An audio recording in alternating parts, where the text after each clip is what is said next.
Hello डियो, welcome to KSL campus. तो चलिए इस लेक्चर में स्टार्ट करते हैं डिस्चार्ज बिटवीन स्ट्रीम लाइंस। तो आपको पता है स्ट्रीम लाइंस होते क्या हैं, इमेजिनरी लाइंस होते हैं। इसकी डेफिनेशन बहुत अच्छे से पढ़ा रखा हूँ।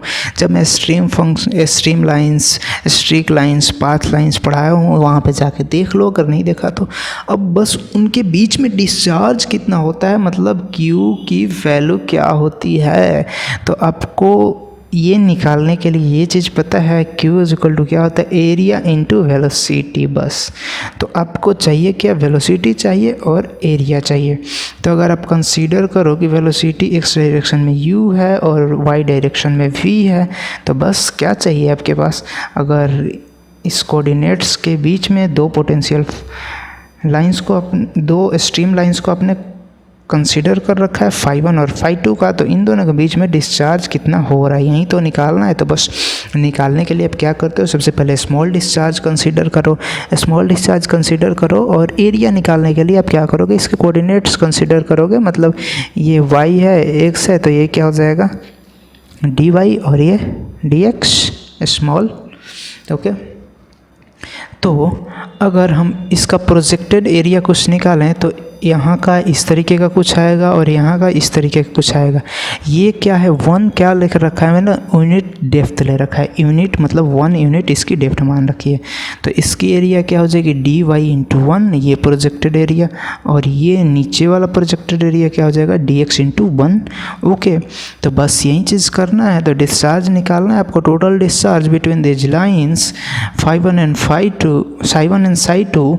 तो आपको क्या करना है, सबसे पहले इस डायरेक्शन में तो वेलोसिटी आपको पता है किस तरीके से निकालते हैं। अगर हम साई को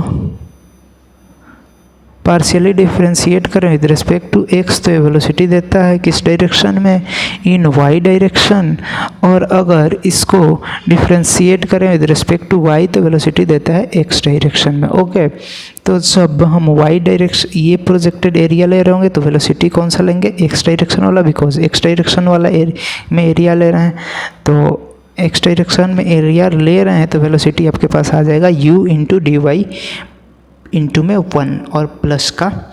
अब नीचे के तरफ वाला जो हम कौन सा ले रहे हैं, प्लेन ले रहे हैं, उसकी एरिया निकालनी है, तो वेलोसिटी भी उधर वाला लेंगे। तो ये कौन सा है, नेगेटिव ऑफ y डायरेक्शन है, तो नेगेटिव ऑफ y डायरेक्शन है तो नेगेटिव ऑफ v आ जाएगा।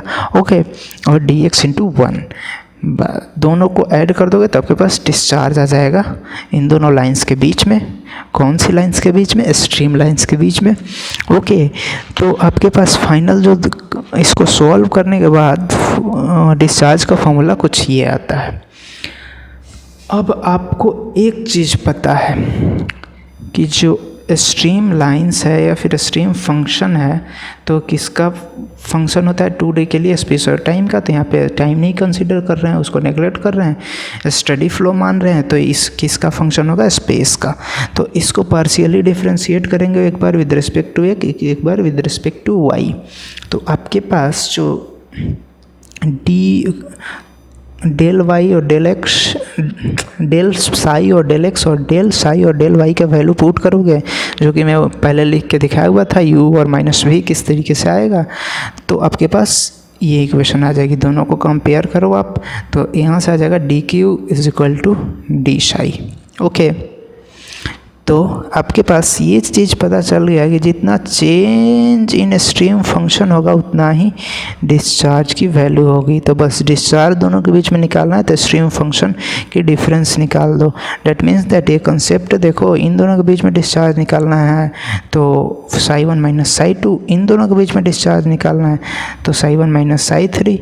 ठीक है, तो जिस तरीके से आप करना चाहो कर सकते हो, बस कंसेप्ट आपको पता चल गया। अब आपको क्वेश्चन किस तरीके से देगा, ये किसी फंक्शन के फॉर्म में दे देगा, ये भी किसी फंक्शन के फॉर्म में दे देगा, डिस्चार्ज निकालने बोलेगा, तो डी क्यू आप निकाल सकते हो। बस ये वाला फंक्शन यहाँ पे लिखोगे, माइनस का ये वाला फंक्शन यहाँ पे लिखोगे और इसको इंटीग्रेट कर दोगे टोटल को, तो बस आपके पास जो है डिस्चार्ज की वैल्यू आ जाएगी, या फिर इसके बीच में कितनी डिस्चार्ज है वो आ जाएगी। ओके, बस तो चलिए इस लेक्चर में इतना ही, और चैनल को सब्सक्राइब करो।